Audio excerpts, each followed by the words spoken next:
قالت هشوف. ربنا يعمل لها اللي في الخير. نيجي الموضوع النهارده، عايزين بقى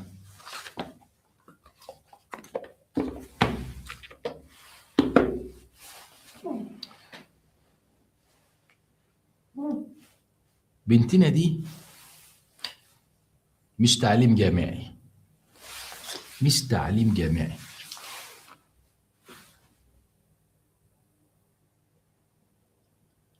ابوها راجل عنده يا مخلف البنات يا شايله الهم للممات. اقول تاني، ابوها وامها ماشيين بمبدأ يا مخلف البنات يا شايله الهم للممات. تتعلم له البنت للجواز،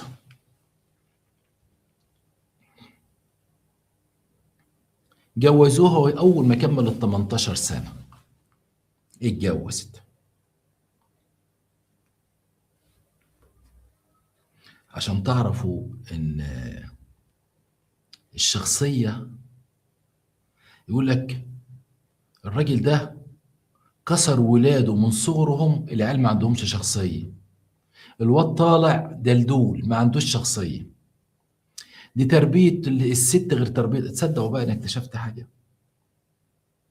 ان اللي عنده شخصيه او ما عندوش شخصيه ملهاش دعوه بالتربيه. ده رزق بتاع ربنا برضه، سبحان الله. تلقي يعني البنت دي من صغرها البنت عليها الهم كله، لكن شخصيه قويه جدا. طب ايه اللي خلاها شخصيه قويه جدا رغم لا اتعلمت وابوها كسرها؟ حاجه بتاعت ربنا، بتبقى مزايا ربنا او جينات ربنا خلاها في الست. وممكن ام واب يربوا ابنهم يروح النادي ويعتمد على نفسه وللاسف الواد برضه ما يبقاش ليه عنده شخصيه. حاجه فعلا الاولاد رزق بتاع ربنا، لا ربنا يجعلهم سند، وربنا يجعل ولادنا يا رب كلهم سند لينا، لا يكونوا خنجر في ظهرك تفضل العمر كله تعاني من آلام وآثار طعنة الخنجر دي. حاجة بتاعت ربنا فعلا، يخلق من ظهر العالم فاسد ويخلق من ظهر الرقاصة إمام مسجد. سبحانك يا رب. المهم اتجوزت الجوازة الصغيرة، وربنا رزقها من جوزها بولدين، وعايشة مع جوزها.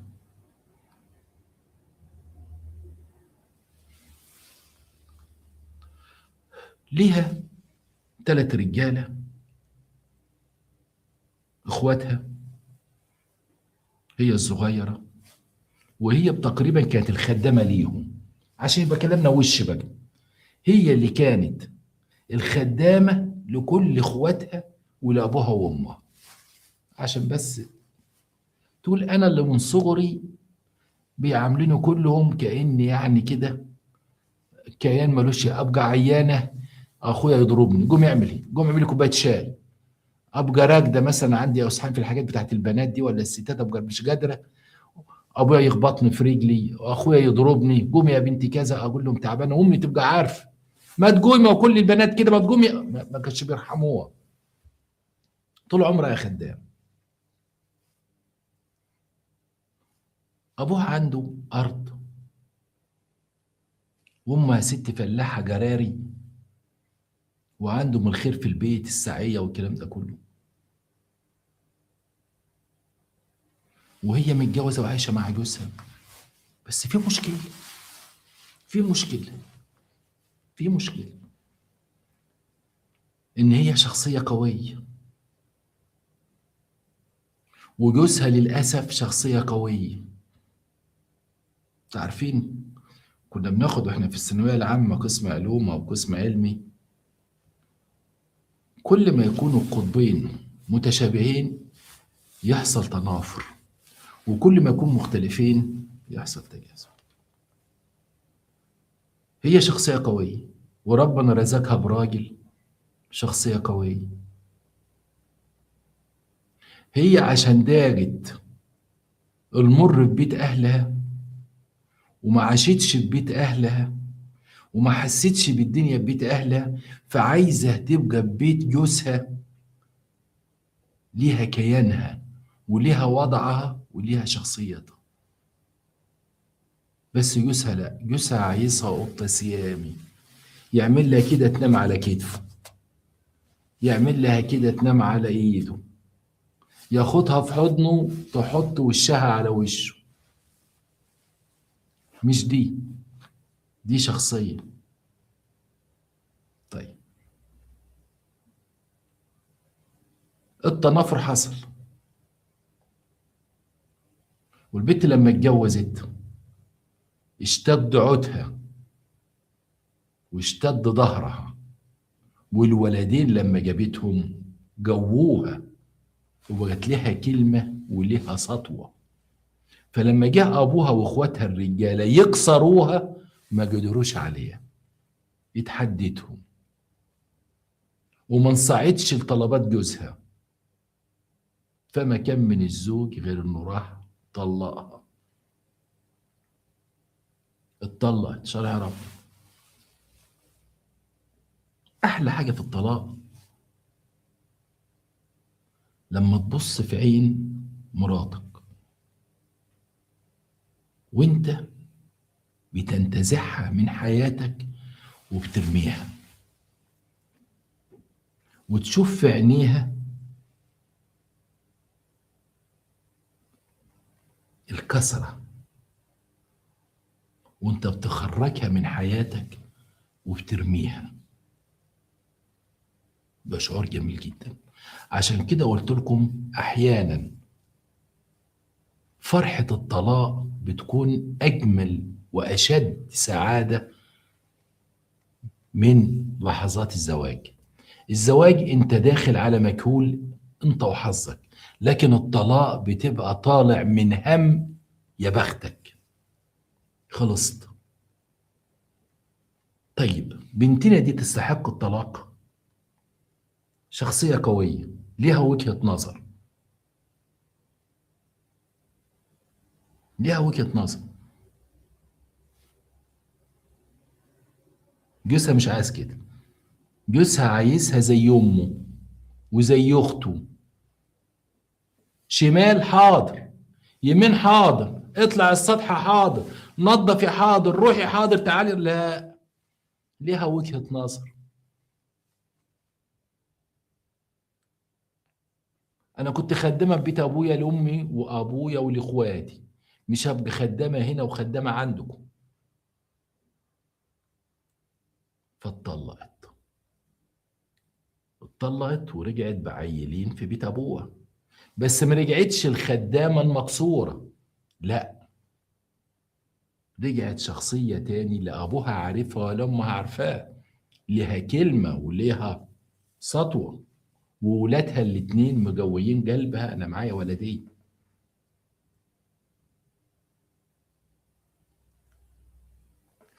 جالها واحد طلبها للجواز، تاجر غلال، ما اعرفش كلمة غلال تفهموها اختي امينة اللي في مصر عارفين الكلام، تاجر غلال. لكن ما اعرفش بتاع المغرب ومدام زينة النقيب واختي سناء وبهيجة يعرفوا تاجر الغلال، اللي هو الراجل اللي شغلته يلم الغلة، القمح، الذرة الشامية، الحبوب يلمها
رجعنا لكم تاني اهو. كان معايا 700 نزلنا ل 400، 300 سابونا على طول كده، اتمنى يرجعوا لا ده كمان، ده احنا نزلنا ل 300 مره واحده، 400 سابونا. معلش دي شبكه نت مش مني انا، من 600 ل 300 الله يسامحكم. طيب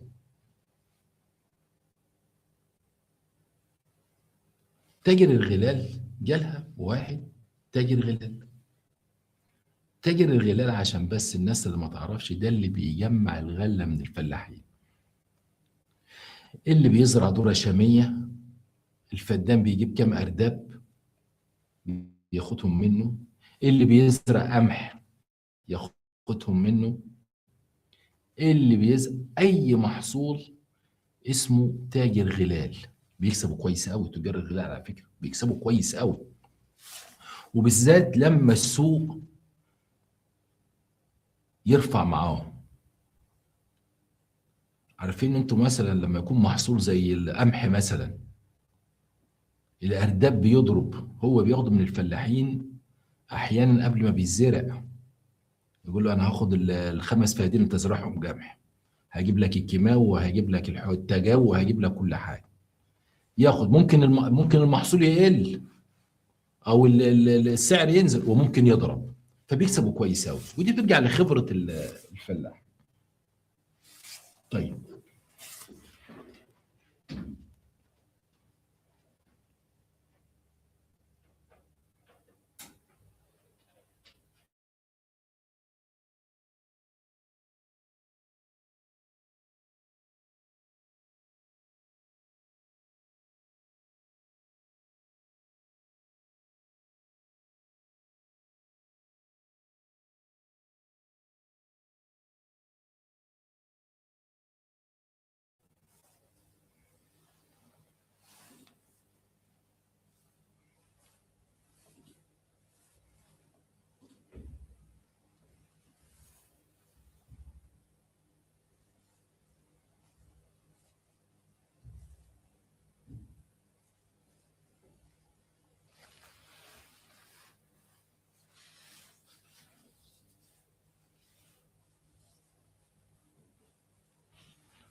بالظبط زي اللي قال لي كده، تاجر غله قمح شامي ذره شاميه.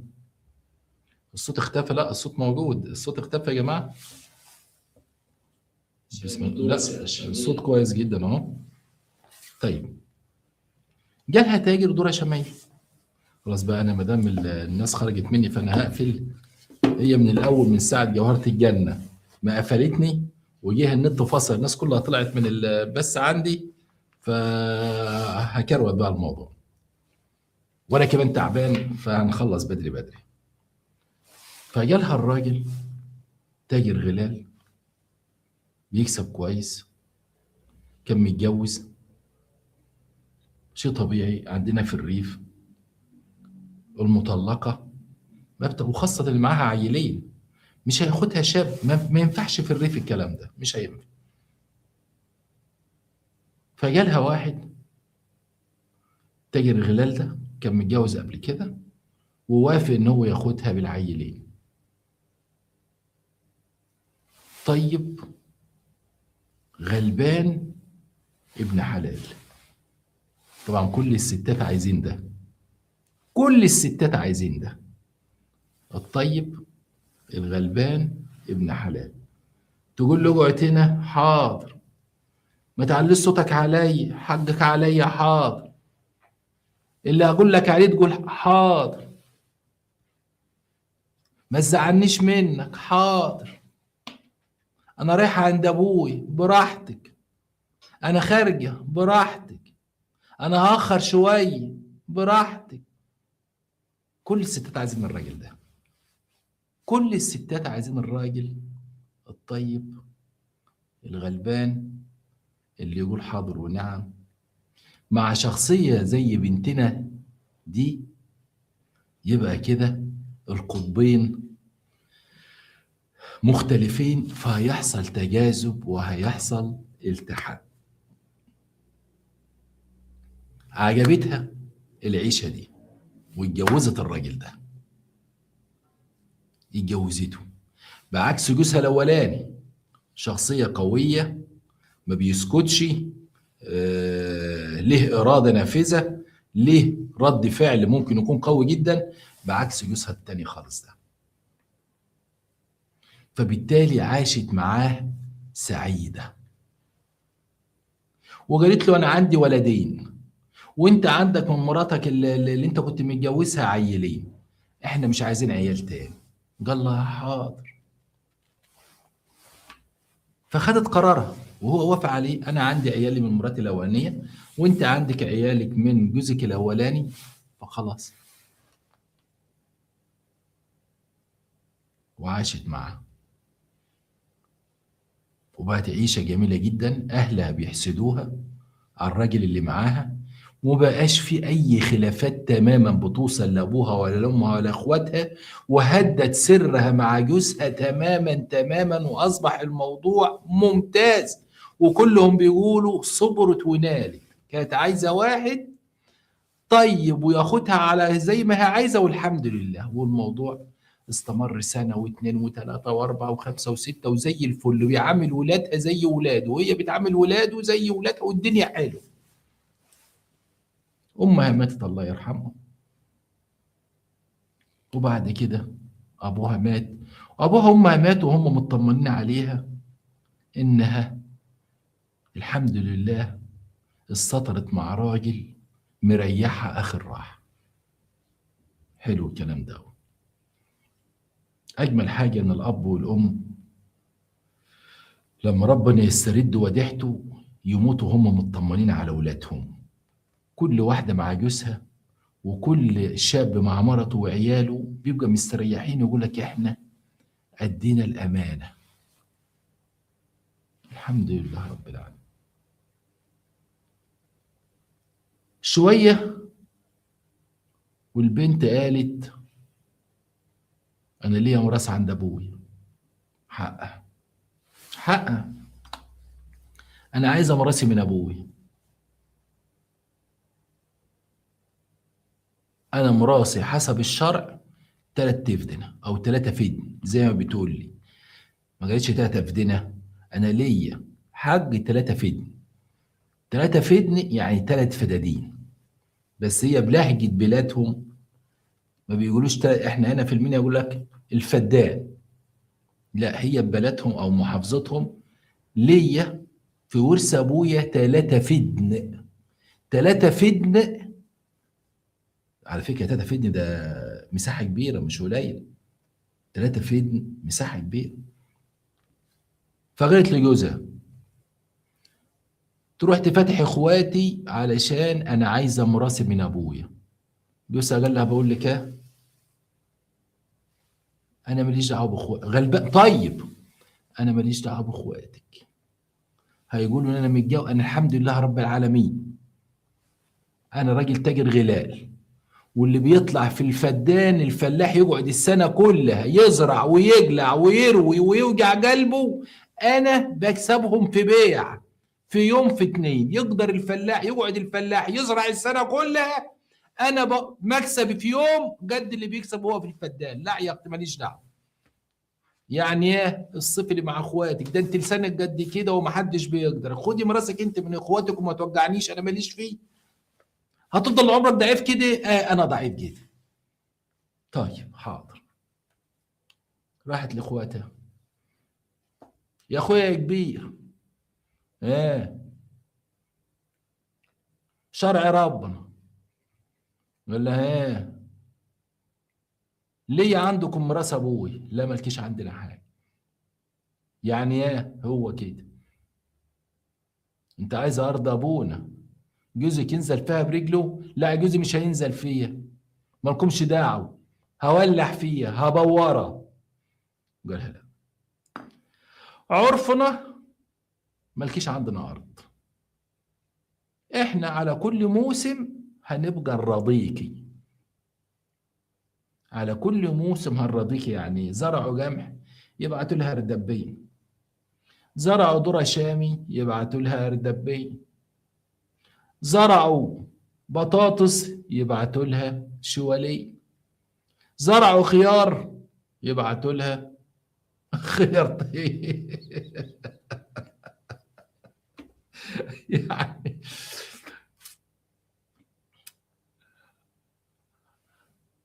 فالبت ما عجبهاش الكلام، راحت لعمامها واخوالها قالوا لها لا يا بنتي، لا. من امتى؟ من امتى البنت بتطالب ورثها من اخواتها الرجال؟ عيب. وانت يبقى حلوه لما جوزك ينزل برجله في ارض ابوكي؟ قالت له ده ارضي من بعد ابويا. قال لها لا يا بنتي، لا. اعمامها مرضوش وخلانها مرضوش. ده اللي يسيب حلاله ربنا يا استاذ حنفي يحوج له حرام. اللي يسيب حلاله ربنا يحوج له حرام. وربنا من سابع سما نزل ان انا ليا ورث ولازم اخده، حج وهاخده. ما يبقاش ربنا كاتب لي ليا وميراث عند اهلي واخواتي ما يهدونيش. راحت لجوزها قالت له تعالى معايا اقف. قال لها مش هقف، انا ماليش دعوه، انا مش قد اخواتك. انت سندي. قال لها من امتى انا سندك؟ بأمارة انا سندك من امتى؟ يعني ايه يعني ماليش دعوه باخواتك؟ ولو خدت الارض اوعي تقولي لي انزل او ما انزلش، انا مش قد كلام الناس في البلد. هيقولوا خد ارض مراته ونزل فيها برجليه، لا ماليش فيه.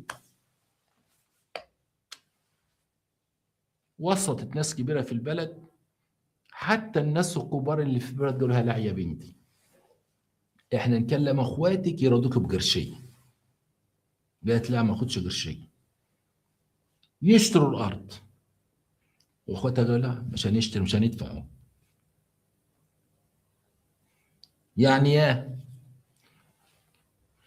كان شيخ البلد ولا الجماعه الكبار اللي في البلد قالوا لها ما ينفعش يا بنتي، ما ينفعش تبيع الارض ولا حد يقدر يشتري الارض واخواتك موجودين، عيبه. مين هيدخل يشتري ارض الحاج فلان الفلاني واولاده 3 رجاله راكبين الارض؟ يا بنت الناس بتشتري خاطر بعضيه. يعني ايه؟ يعني ارضي، احنا هنقعد مع اخواتك نسلك لك منهم قرشين، خديهم وارضي بيهم. ممكن نجيب لك 50,000 100,000. قالت لا، ده ما يجيبش 8 جرات، انا عايزه ارضي وهبورها. كلهم قالوا لا يا بنتي، حق ربنا. لا. قالت له ما هو ده حق ربنا؟ قال لا. طيب ماشي، اللي له رب ما حدش يضر. راحت نزلت المركز، رفعت قضيه وخلت المحامي عمل اعلام وراثه، وراحت اشتكت اخواتها. الدنيا جامد، بتشتكينا؟ قال لهم بشتكيكم وهاخد حق بالقانون. حاولوا معاها شويه، بنت عيب يا بنت الناس بيقولوا ولاد الحاج فلان وقعوا ببعضيهم، من امتى الستات؟ هاخد حق. اخواتها مرضوش، قالت له هاخده بالقانون وهنزل ارضي وهاخدها بالقانون. والقضيه قعدت في المحكمه بقى كام سنه؟ 2 3 4.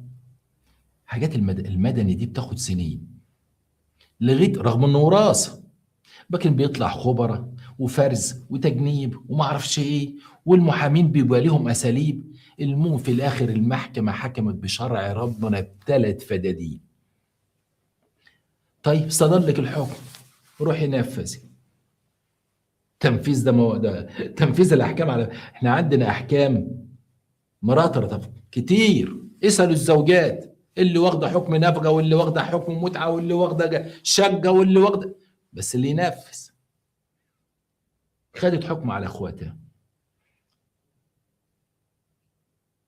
تروح تشكي في الشرطه عشان تطلع يسلموا لها الارض. يقول لها نعمل دراسه امنيه. دراسه امنيه يعني ايه؟ يعني اثناء التنفيذ يحصل ضرب نار، ده ارض وخلافات ومشاكل. الدراسه الامنيه بقى لما تتعمل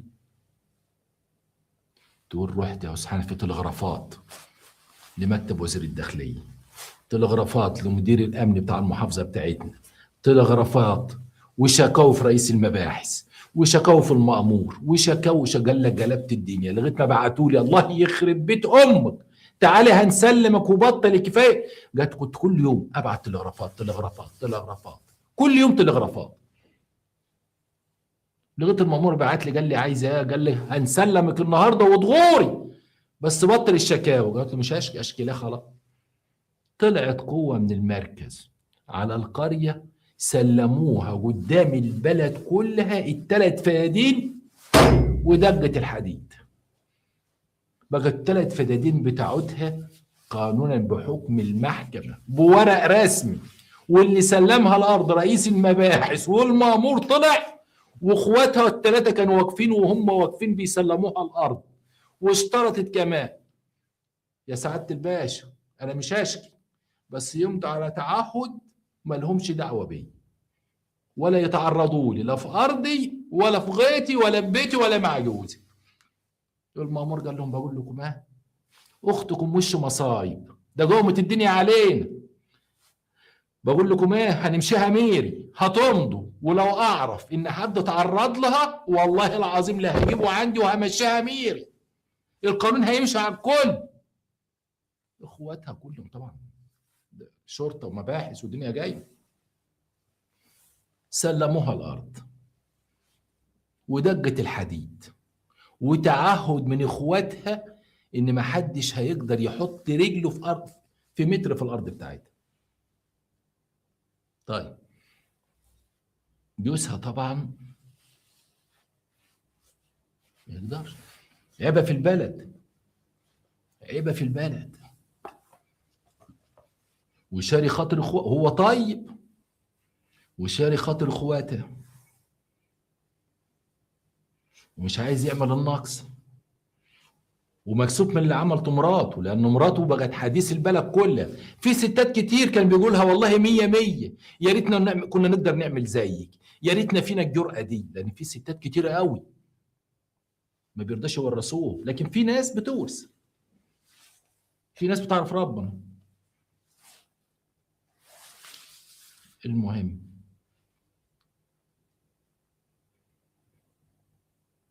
ثلاث فدادين عايزة الزرع، كل ما تروح تقول لي جوزها، جوزها يقول لها اوعي اوعي مش خدت ارضك.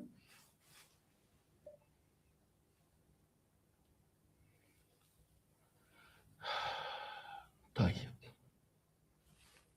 حاضر ماشي. نرجع، عايز اسالكم سؤال تجاوبوني عليه دلوقتي وانا معاكم. هي الارض دي من الاول بتاعت مين؟ اكتبوا لي يا جماعه والنبي، الارض دي بتاعت مين من الاول؟ الارض دي بتاعت مين؟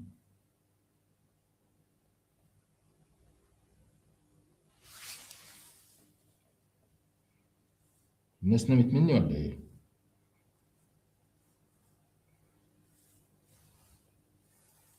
ايوه صح يا رام، ارض ابوها ايوه، واقبال ارض ابوها ايوه، وصبر اسماعيل ارض ابوها تمام.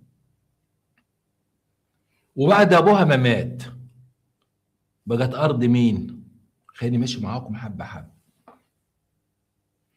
في مكه بتقول والله والله برافو عليها جدعه، هي جدعه بس خسرت اخواتها والاخ ما يتعوضش، لكن مش دي مشكلتنا.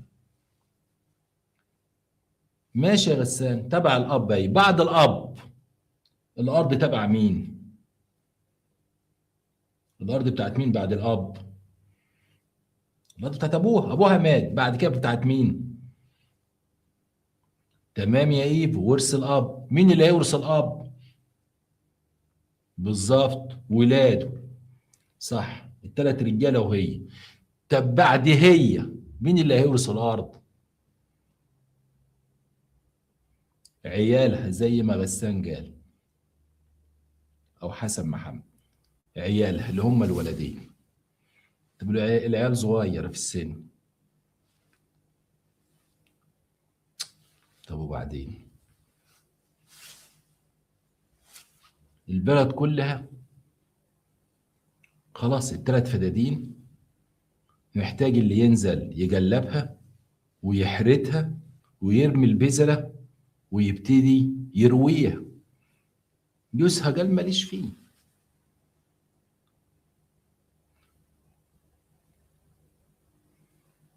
طيب مين اللي هيخاف على أرضها وعلى زرعتها؟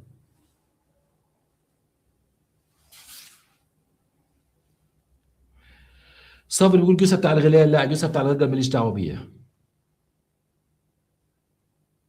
ماليش دعوة بيك. انت وقفت قدام اخواتك وزعلت اخواتك، ابعدين. طب ولادها؟ وكانت المفاجأة عملت الزوجة بقى. تتوقع تكون الزوجة عملت ايه؟ اللي هيقول لي عملت ايه؟ ليه عندي 75 جنيه؟ مش عارف اشمعنى 75 جنيه طلعت مني كده وخلاص. ابو كريمه بيقول تزرعها مشاركه. برافو عليك يا صابر اسماعيل. صابر اسماعيل ليه عندي 75 جنيه بس مش هديهم له. بالظبط يا صابر. وصباح، صباح برضو، صباح بالظبط. بالظبط يا اقبال، برافو عليكي.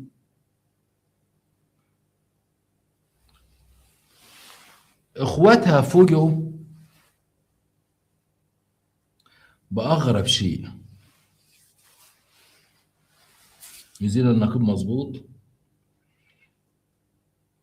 وام خالد تمام بالظبط، وكمال ايوه. الناس فوجئوا ان مين اللي نزل في الارض؟ طليقها. طليقها راحت اجرت الارض لطليقها. قالت له ما حدش هيحافظ على الارض لولاده غيرك، دي ارض ولادك من بعدي، وجوزي مش راضي، ودول ولادك ولازم تحافظ على ورثهم. انت اللي تزرع الارض وانت اللي تجلعها، وانا اللي هكتب لك العقد بنفسي. وراحت عند واحد محامي، خدت طليقها، كتبت له عقد ايجار بالارض ينزل يزرعها. وقالت ده مش بيزرع ليا ولا بيجلع ليا ولا بيروي ليا، دي لاولاده. لان لقت الناس في البلد كلهم، الرجاله بالذات، ما عجبهمش اللي هي عملته، وهتقوم نساوينها علينا وهتقوم بناتها علينا. وكلهم شاروا خاطر عيالهم، ما حدش رضي يأجر منها الارض، وقالوا خليها بقى عشان ما بكره وبعده النسوان ما يعملوش زيها. فراحت لطليقها قالت له ده ارض ولادك، مش انا ما خلفتش من جوز ومش هخلف. الارض دي بتاعت ولادك، انت اللي تحافظ لهم عليها وانت اللي تزرعها وانت اللي تجلعها.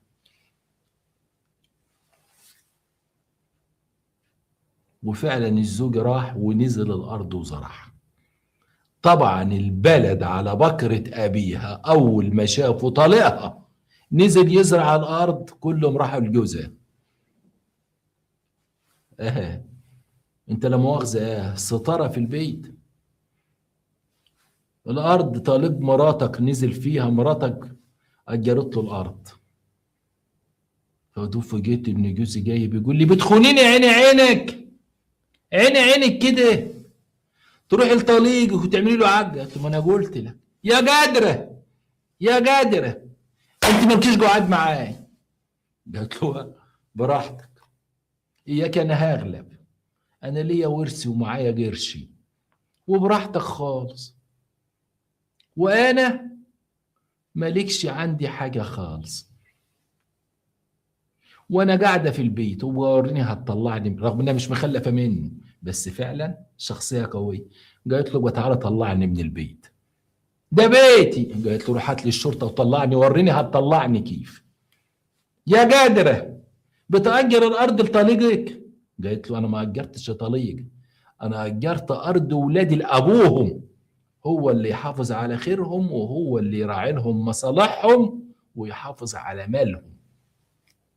يعني ايه؟ يعني قلت لك خد الارض ازرعها ما رضيتش، واشتريت خاطر اخواتي وما اشتريتش خاطر مراتك، رغم ان انت كنت قادر تزرعها وتدخلها في حسابات القمح والغلال بتاعتك، بس انت ما رضيتش واشتريت خاطر اخواتي وخفت منه وما وقفتش مع مراتك. فانا جبت الراجل اللي بيجري على رزق عياله وهيحافظ عليهم، على الاقل مش هيسرقهم، ده فلوس عياله.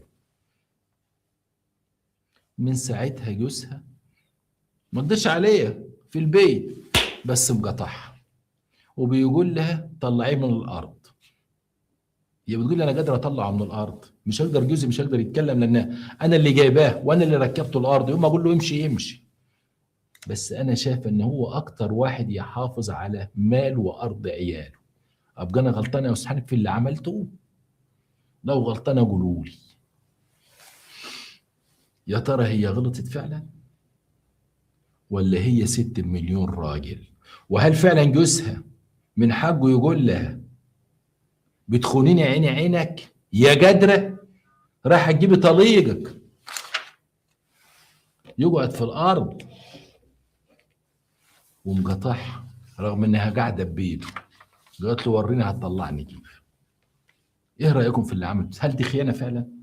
حاضر يا ام رقية، ما انا عارف ام رقية، اتفضلي يا ام رقية.